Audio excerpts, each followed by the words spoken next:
Okay, I think 2 weeks back, actually a couple of weeks now, over the past couple of months, we've been looking at some of the key things that the church, the early church, focused on, especially as new believers when they came to faith in Christ.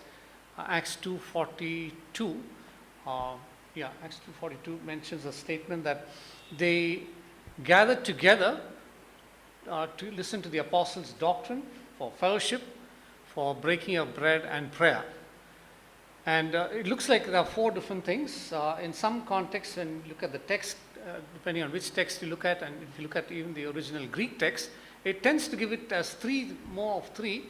The apostles' doctrine and fellowship were kind of bunched together because that fellowship was around God's word. I think last time, 2 weeks back, when we talked about fellowship, we mentioned how there are other groups that have fellowship, Rotary Club and different PhD fellowship courses, and so that's a different concept of fellowship, whereas we are looking at it from a biblical perspective. And we did mention last time that fellowship had its origin in the Godhead. So even before human beings were created, they had fellowship, a full, meaningful, solid fellowship. Okay? And so when we think of it, it's an important aspect for us to consider that in that context, not that God was lacking, one God in three persons was lacking in fellowship, but when it was genuine, true fellowship, he wanted to extend that fellowship. So that's how it has come into the context of creating human beings, so that even human beings, he could have fellowship with us. And then he created Adam and he created Eve because he wanted Adam to have an equal with whom he can fellowship on a horizontal level as much as God wanted to have fellowship with man. So one of the key statements that we did close with the last time was about the thing that God wants to have fellowship with us, human beings. That's his intention. And so this morning we are in a sense continuing that. 2 weeks back I was preparing a message, and then as I was working on it, I realized that it's mainly New Testament, and I needed to set the context, the background, so that's why we went to the Old Testament. And so today we are doing a little bit of Old Testament and New Testament. Before we come to the message I actually worked on 2 weeks back.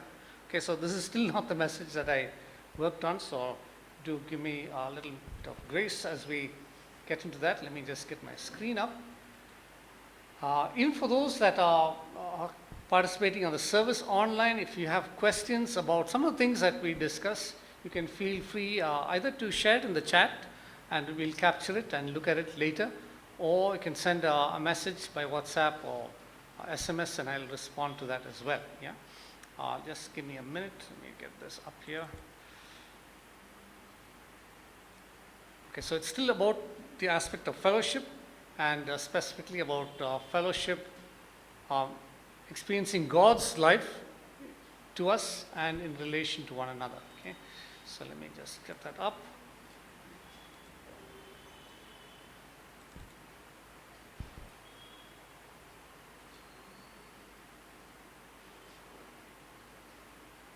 Does that come there? Not yet. Oh, there we go.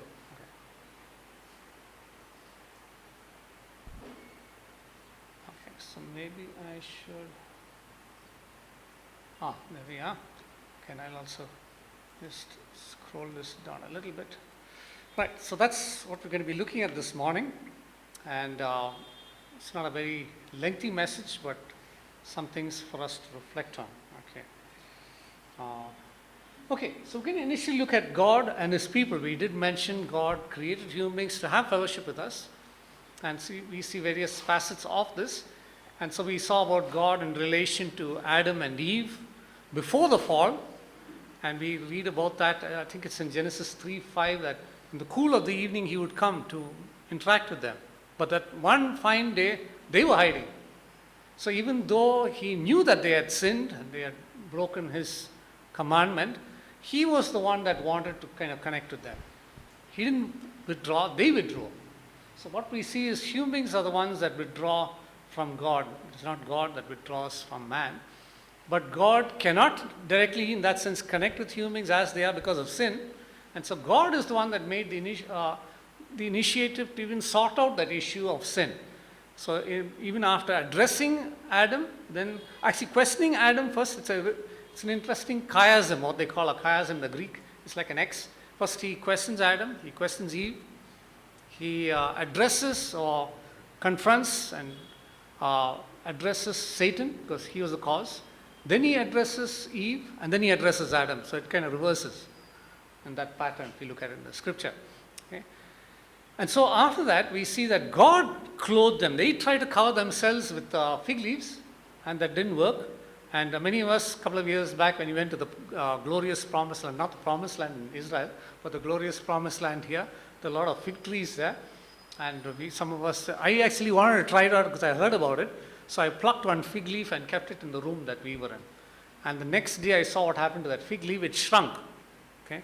So that's the interesting thing about fig leaves. So Adam and Eve covered themselves with fig leaves and they felt all covered up. But in 24 hours it shrinks. Okay? So there's not much of a covering. So what God did was that is the picture of self-righteousness, our own actions to patch up between God. And it doesn't work. Whereas God, it says, He covered them with skin. And we know to get skin, you need to kill an animal, take the skin, and it says, He covered them. And then they were covered and acceptable. Okay? So then, of course, after Adam, we see down the road, there is God wanting to have fellowship with Abraham. He called Abraham his friend. He called Jacob also, in that sense, a friend. He fellowshiped with Abraham and Jacob, with Job, different ones. We saw about Enoch before that in, I think, Genesis 5. Enoch had such a wonderful walk with God, and he was not anymore on the earth because they walked together and went back to the Lord's presence. Okay? And so as we consider about the Old Testament, in the Old Testament we know God called Abraham, and from this one individual that he called, it is not just to have fellowship with people individually, in isolation. That's not God's intention. He called one man, Abraham, out of his land, the Ur of the Chaldeans, which is in modern day Iraq, and asked him to go towards the promised land, which is modern day Israel area. And from this one man, God formed a nation, a community. It took years, but a community of people were formed. And God's intention was to kind of not just connect with the individual, but to connect with the community. And He wanted the people in this community not only to connect with Him individually, but to connect with one another. Okay? So that's something that we see. From Genesis 12, we see this pattern. Also, later, in the context of Moses, we also mentioned last time, God also had fellowship with Moses. Though Moses didn't know who God was, God connected with him and revealed Himself to him as the I Am. And Moses got to know that. And so after Moses was involved in going back to Egypt, bringing out the children of Israel into the wilderness and heading towards the promised land, we see something else that God does. God asks Moses to construct a tabernacle. Now, why a tabernacle? We know King Solomon made a comment in 1 Kings 8. He says, will the God of heaven, where the heavens cannot contain him, will He dwell in a building made of hands? No, He can't confine him. Okay? So why did God want this constructed, this tabernacle? One of the things we see that through the time of the journey in the wilderness, it was set up during that wilderness journey, and wherever the ark, whenever the tabernacle, the ark, and all those things were folded up and taken and moved, then the whole community moved with it. And once the tabernacle was set up and the ark was kept inside the tabernacle, then the rest of the community set up around them. Okay? And later, when they went into the promised land also, before the temple came into construction, during the time of King Solomon, even up to the time of David, the tabernacle was in a place called Shiloh. That's where it was. And then David wanted to have it close to him, and then had the ark moved, and there was a lot of things that happened. So this is something that we see. It was set up. God asked Moses specifically to construct the tabernacle. In that, of course, there was the ark and other things, right? And it was to be set up in a particular way. And why? The reason, when you ask the question why, that's kind of an artistic image or picture of what the tabernacle possibly would look like. So there is, right at the center, there is the, okay, you may see my cursor moving a little bit. Okay, so that's the actual tabernacle there inside. There's the bronze laver there. There is the altar of incense. there's a couple of things inside the ark, inside the tabernacle, the ark of the covenant, table of showbread, the golden lampstand, the altar of incense. That's a different altar. Okay, so that's inside. So just outside the tabernacle, of course, you have a tent, sort of compound wall there, made of badger skins. And the community was to keep a certain distance because God is a holy God. Yet He wants to connect with people. And so the community of Israel, the 12 tribes, they positioned themselves. You can see 3 on each side, 3 on the north, 3 on the west, 3 on the east, 3 on the south. And they positioned themselves. This is how they function. Even up to the time that they moved into the promised land. Once they were in the promised land, of course, the tribes went to their respective inheritances. But the tabernacle remained in Shiloh through the time of Eli, Samuel, all the way up to the time of King Solomon. And then, of course, the temple replaced the tabernacle. But why? When you ask the question why, He was to dwell in the midst of His people. He is this eternal holy God, and though His creation have sinned and gone away, He has made provision for them. He wants to connect with them. And then even to this nation, as they're coming out, a new nation that is being formed and going to their own land, He asks them to build this tabernacle. Why? So that He may dwell in the midst of them. Here's this God that wants to fellowship with His people. Okay? So that's what we see very clearly here. To fellowship with them on a regular basis. So there's a passage there, Exodus 36:8, very clearly states that. So He gives the prescription and description of how it's to be made. And He tells the reason. It's just not some kind of fancy place for them to look at like a monument, but for them to know that God comes there. And in this picture, you may see on kind of a cloud there, like a smoke going up there, right?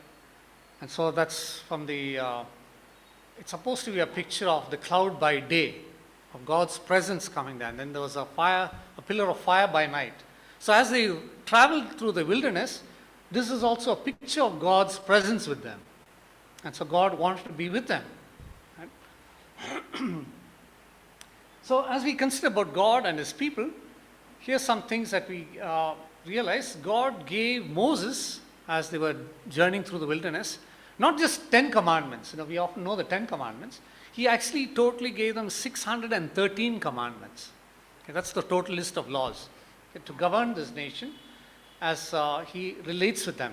Now, of these laws, there are some laws that are treated as religious or ceremonial laws about how the priest should function and how the tabernacle proceedings should go on. All those are religious and ceremonial laws. And these laws were to govern the relationship of His people with Himself. Because He was a holy God and all human beings are sinful, He didn't want them to come casually. In fact, you remember, 2 of Aaron's older sons, Nadab and Abihu, they went once into the tabernacle in a very casual way, did what they wanted in their own style, and they were struck dead. Okay? So they were not just to go into God's presence casually. And Aaron was disturbed and his older 2 sons died. And then God tells, no, this is what they did. They came in very casually. There's a prescribed way in which they need to come. So those are all part of the religious and ceremonial laws about how His people should relate and fellowship with Him. So God is very clear about that. It's not ambiguous about how we connect with Him. In the Old Testament, it was clear, and also in the New Testament. Then there are also social laws. The 613 are not only religious ceremonial laws, but a good chunk of it are also social laws. And these stipulate as to how we relate to one another as God's people. Okay? And it's irrespective of the social status that people have, whether they are poor or rich, all kinds of laws. For instance, there was the law that if an Israelite ran out of money and then was needing food, he could sell himself as a slave to serve a fellow Israelite. But at the end of 7 years, he could regain his freedom and go away. And the owner, though he bought him, has to release him.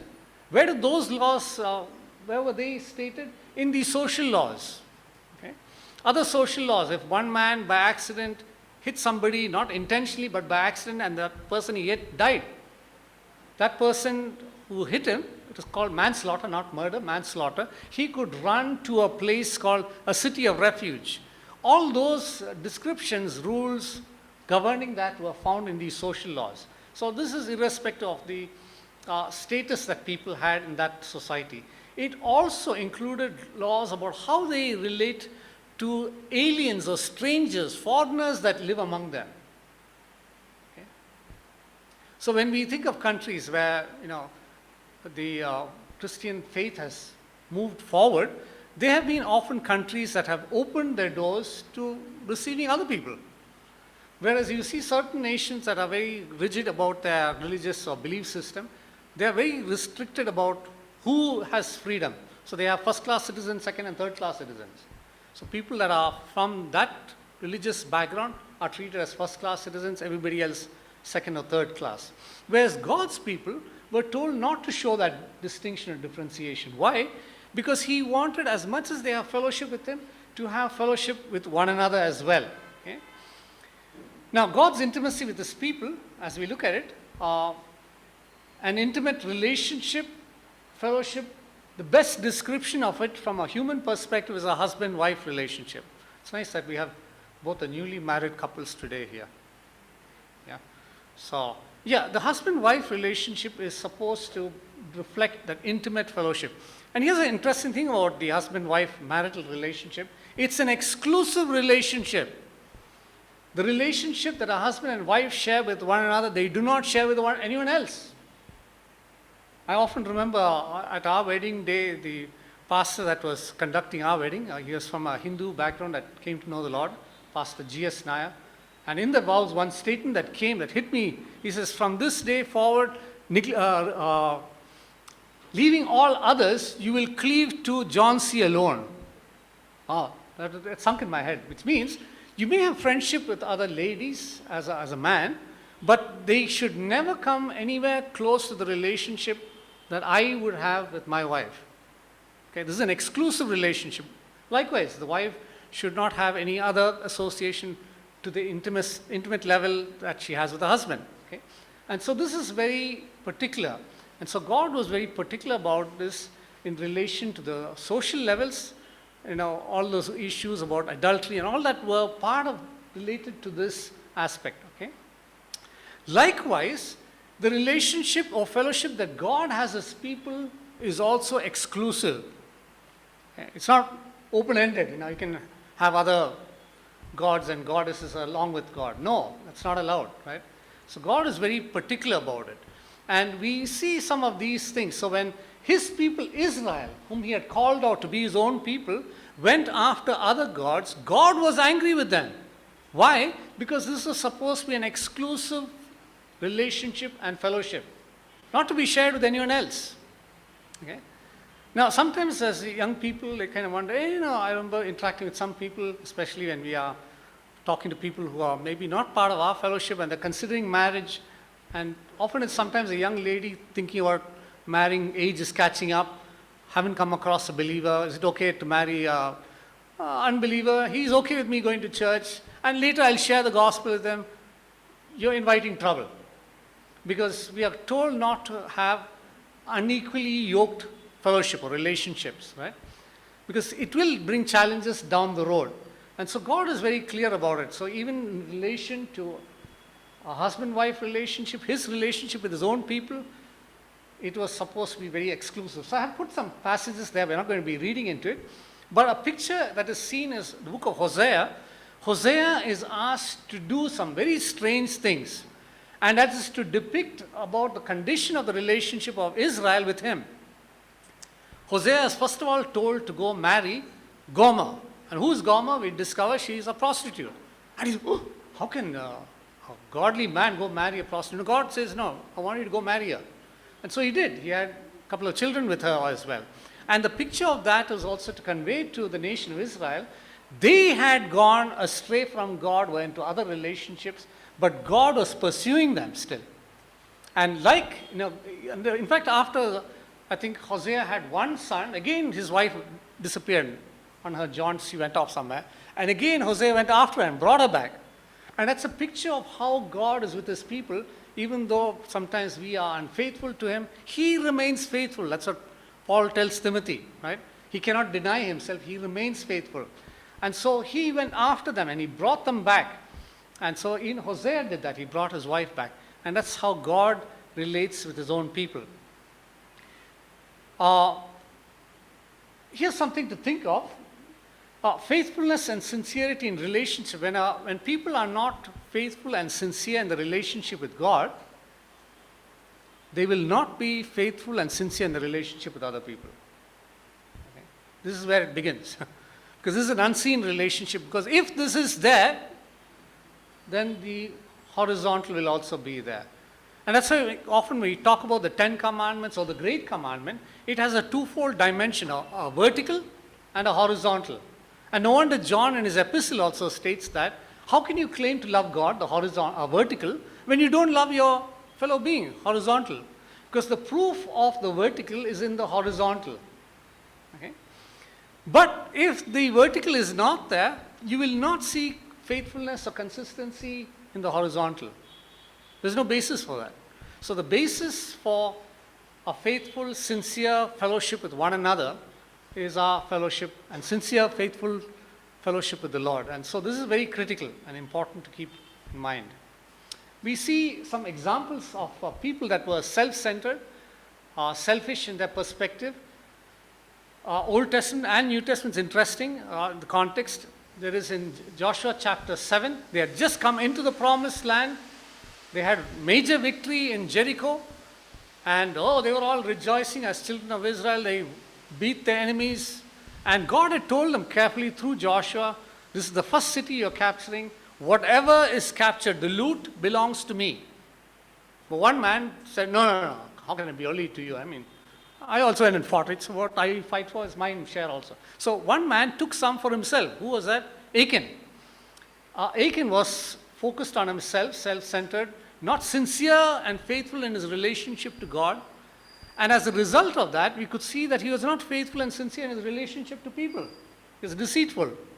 And so he hid some things in his tent. And then they went to the next town to capture that after Jericho, a smaller town, Ai. And so the people told Joshua, hey, we don't need the big army like we went Jericho. Small group is enough. But they went there, they got defeated. And then God says there is sin in the camp. God is very clear about what is going wrong. And he points out to Achan. Right? Likewise, in the New Testament, interestingly, we have a couple there. And this couple, the previous chapter, chapter 4, we see Barnabas who sold all that he had and shared it. That's part of fellowship, ministering to other people's needs. And people admired him and respected him for what he did. But he didn't do it for any selfish reason. And this couple, Ananias and Sapphira, said, he's getting all the recognition, admiration. And so they wanted that, selfish motive. So they sold something, and they pretended that they gave the whole thing, but they didn't. They kept back some for themselves, and they were lying to the apostles. And Peter says, you didn't lie to us, you lied to God. Right? And it's interesting, in both these cases, one in the Old Testament, one in the New Testament, it's at the start of this new community. At the start of the nation of Israel, as they are just beginning to come into existence, Achan has this issue.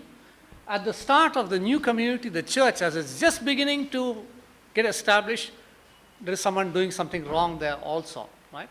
Here's another example. Judas Iscariot, when you think of it, he was in the 12.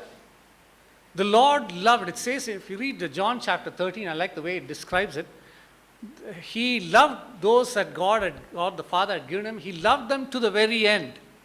Who did that include? Judas. He loved Judas also to the very end. He was not discriminatory in his relationship with the disciples. Yes, we read about 3 that were always in a huddle with him.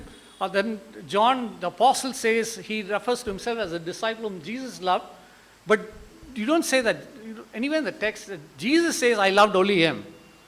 He loved all of them, but John experienced that love in such a wonderful way that he describes the love of the Lord for himself as, and he refers to himself as the disciple that Jesus loved. And all of us can use that same description, say, I am the one that Jesus loved. It's not being selfish, it's just recognizing the Lord loves me, and we are responding to him in love. But here's one in that group. He had a different pursuit in life, selfish agendas, selfish goals, right? And as a result of that, some dangerous things happened. He messed up. He sold his Lord. He betrayed him, and then he ends up being destructed, right? Here's an interesting observation. In all these cases, Achan, Ananias and Sapphira, and Judas, and many others you can discover, in all these cases, what is their end? Destruction. Who is the author of destruction? John 10:10, Jesus says, I have come that you might have life in abundance, but the thief comes to what? Steal, kill, and destroy.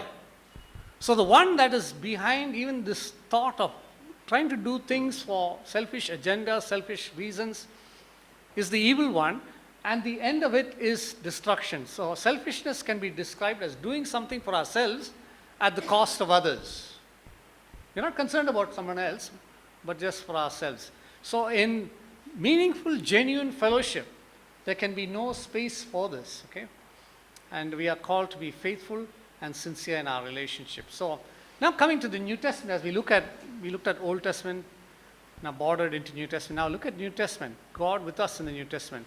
Redemption is a picture of God buying his people back for himself. What is that? An exclusive relationship. Like we saw I mentioned about Hosea, going and buying his own estranged wife back. He paid the price and bought her back. Okay. And that's what God did for us on the cross. By allowing Christ to die, he paid the price for us. It's for an exclusive relationship, not to be shared with anyone else. Here's another description. The Word became flesh. For what reason? Why did God incarnate and become a human being? We talk about this during Christmas, right? It is for one particular reason, to dwell among us. So this is not just an Old Testament idea that he wanted to be among them in the tabernacle as it was set up, but even into the New Testament, it's taken much further, much deeper. He became one of us in flesh so that he may dwell among us. Okay? John 1:14, the A part of it. In his humanity, when he was born, Joseph, his foster father, was told to name Jesus Emmanuel, interestingly. And what's the significance? We know that it means what? God with us. Again, this whole idea that this God, the eternal God, wants to have fellowship with people. Okay, and he came into this human race to connect with people, to have fellowship with them. And so here's something else that we look at as we think about this. In the New Testament times, we see Jesus at different points called individuals to be his disciples. He called Peter, he called Andrew, he called John, he called James, he called Matthew, right? Nathaniel. He called different people individually. But he did not have just an individual relationship with them alone. He also called and formed them into an entity, a band of disciples initially, and later that band became what is known as the church. So church, that we need to constantly calibrate our thinking about this, is not a building. It is a people. The word ecclesia in the Greek language means called out ones. It's not a building.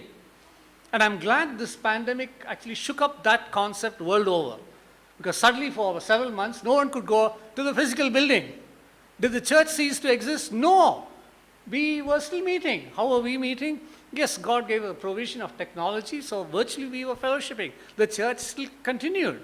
Yes, we meet some, now in this context physically, some of you connecting with us virtually, but the church is this called out people unto God. So we are called out to be connected with one another.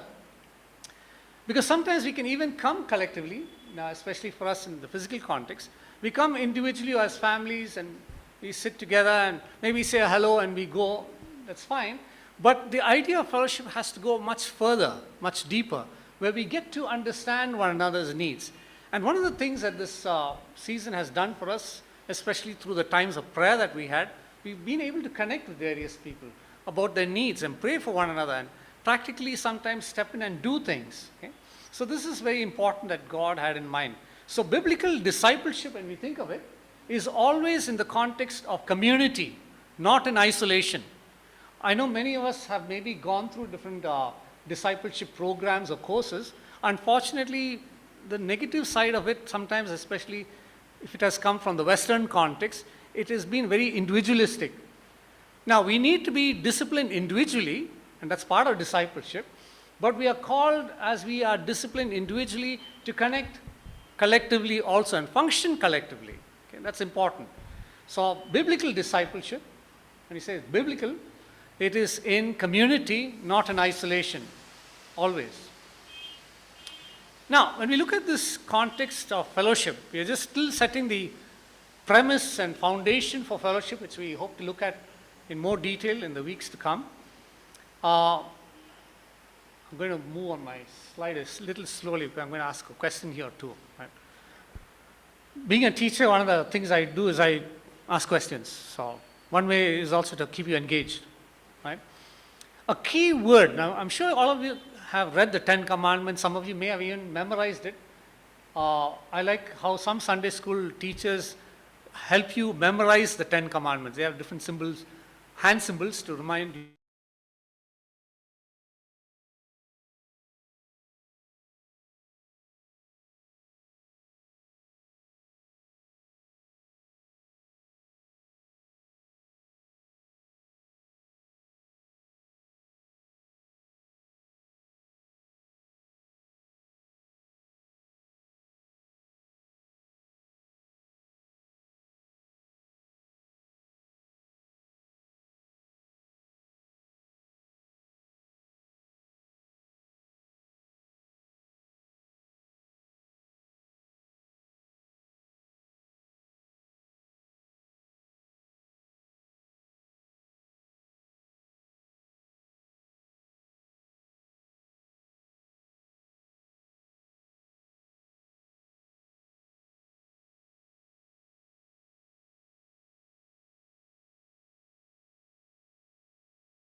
Or foundational aspect of fellowship is what?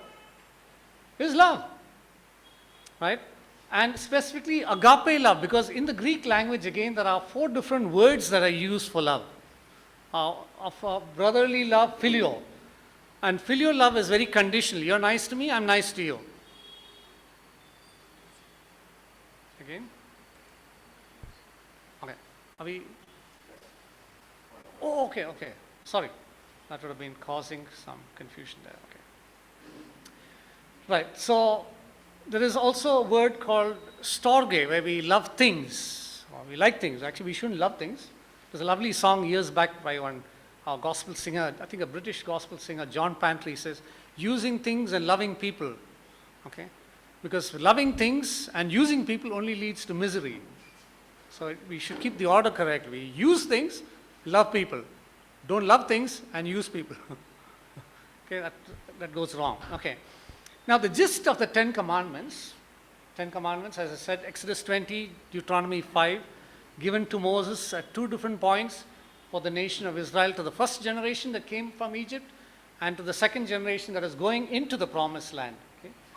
But the gist of the Ten Commandments is found in Matthew chapter 22, when a scribe asked Jesus, which is the greatest commandment? So it is known as the Great Commandment. In that, with the gist of the Ten Commandments, Jesus says, in Matthew 22, the word love comes there very clearly, because that is the main fulcrum or the focus of the Ten Commandments. Okay, let me just quickly turn that and read it for you. So Matthew 22, verses 37 onwards, Jesus says, you shall do what? Love the Lord your God with all your heart, with all your soul, with all your mind, with all your strength. This is the first and great commandment. And so when we look at the Ten Commandments, I've mentioned this several times before, and I'm sure some of you would have observed it. The initial commandments of the Ten Commandments are God-word. The next set of commandments in the Ten Commandments are man-word. So when we look at this man asks, what is the greatest commandment? Jesus says, to love the Lord thy God with all thy heart. That's God-word. And he asked for only one commandment. But Jesus added the second with it, because the second is the only way to verify or ratify the first. Okay? So in the second he says this, and the second is like unto it. Now the man should have said, no, I asked for only one. And Jesus gave the second. He says the second is this, you shall what? Love your neighbor as yourself. The word love is used here. Because if we really love our neighbor as ourselves, will we steal from them? Will we murder them? Will we covet what they have? Will we commit adultery with someone else's spouse? No, we won't, because we love them as we love ourselves. Would we want someone else to do that to us? No. Right? So we are told to love them as we love yourself. And then Jesus concludes by saying this, on these two hang all the law and prophets. Not just the 10 commandments, the remaining 613, all those 613 commandments, they hang on these two. Love for God and love for people. Because if we really love God, then we will love people. That's how it works. If we are faithful and sincere to Him, we will be faithful and sincere to people. Right. So I hope we get that. That's the foundation of fellowship. Because if there is a conflict between people, and sometimes that happens, which reflects there is something wrong in our relationship with Him. Now, a constant passage of people come to, and there's a clash between Christian leaders. It's, oh, no, Barnabas and Saul had conflict. They went their separate ways. Yes, they did. But I'm sure as they came to terms with their own situation, they got it resolved between them and the Lord, and at some point later, they did connect. Maybe we don't read about it too much in the scripture, but we know, for instance, Paul tells Timothy, bring Mark, because they fought over Mark. He says, bring him, he's useful. Right? So all the commandments hang on these two. So the foundation of this, here's another artistic picture of Jesus and the disciples. It looks like Peter, James, and John don't have a halo, the others have. Right? Okay, there's just an artistic picture there. As the Lord concluded His teaching, okay, we're slowly winding up this morning, as He was concluding His teaching with His disciples, He spent about 3.5 years teaching them. And He gave them something known as the new commandment. Matthew 22 was the great commandment. That was based on the 10 commandments, where the word love was not there. The great commandment had love God completely, totally, fully, and love others as yourself. But at the end of His teaching, before He goes to the cross, He gives what is called the new commandment. Not the great commandment, but the new commandment. And what is this new commandment? That you love one another, how? As I have loved you. Now forget about loving one another as you love others as you love yourself, but He says you love one another as I have loved you. And so that takes it to a very higher, greatest level of relationship and fellowship, which means we, as Paul mentioned, I think looked at it last time from Philippians, you consider others better than yourselves. You esteem others better than yourself.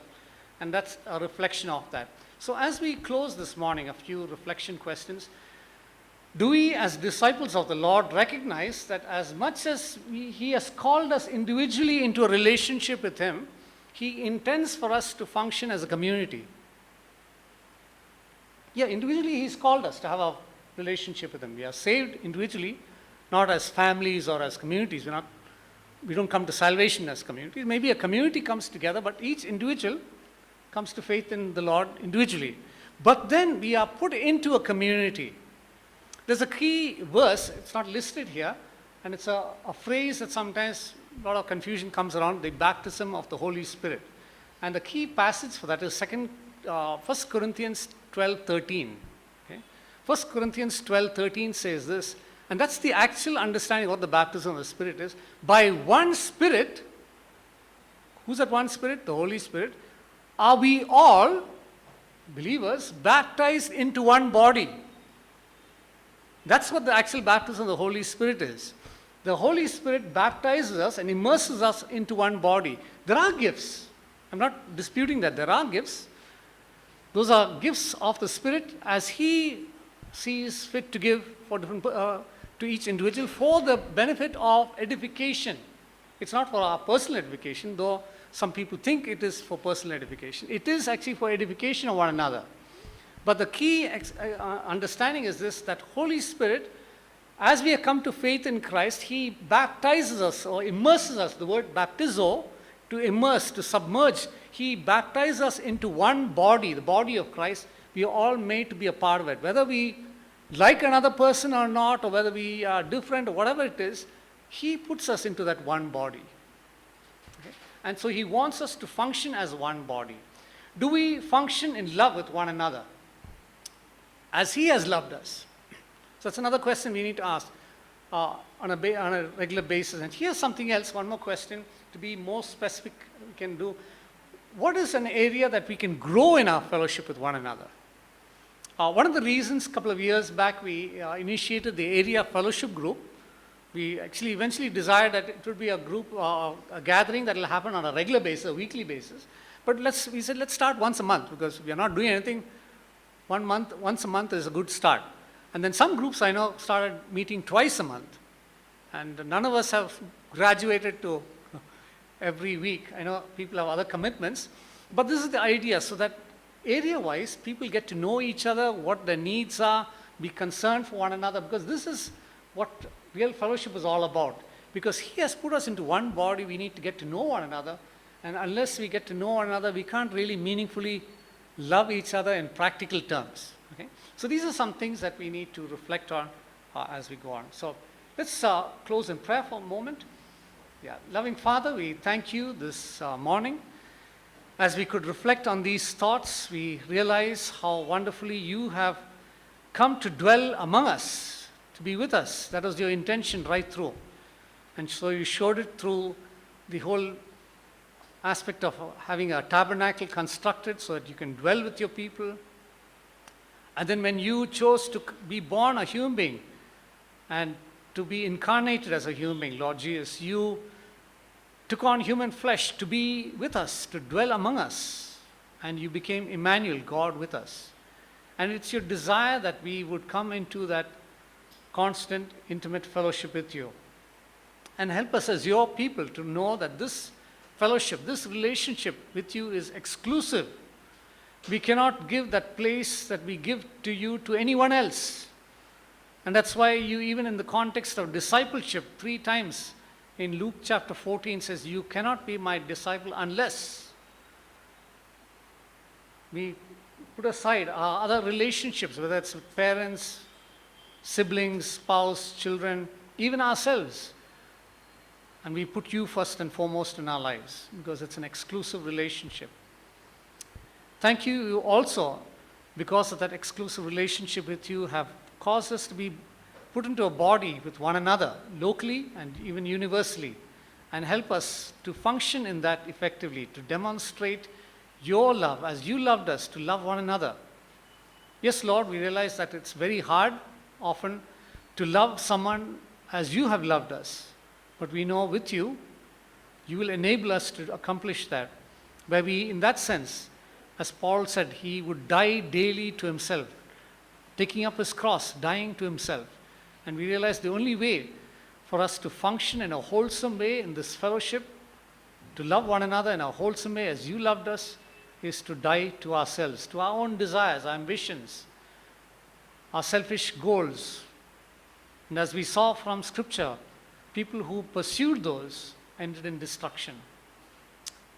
And so help us to be aware of these things and live the way you want us to live, even for your glory and honor and for the blessing of others, that your name will be exalted. In Jesus' precious name, amen. Yeah. Over to the worship team. Yeah.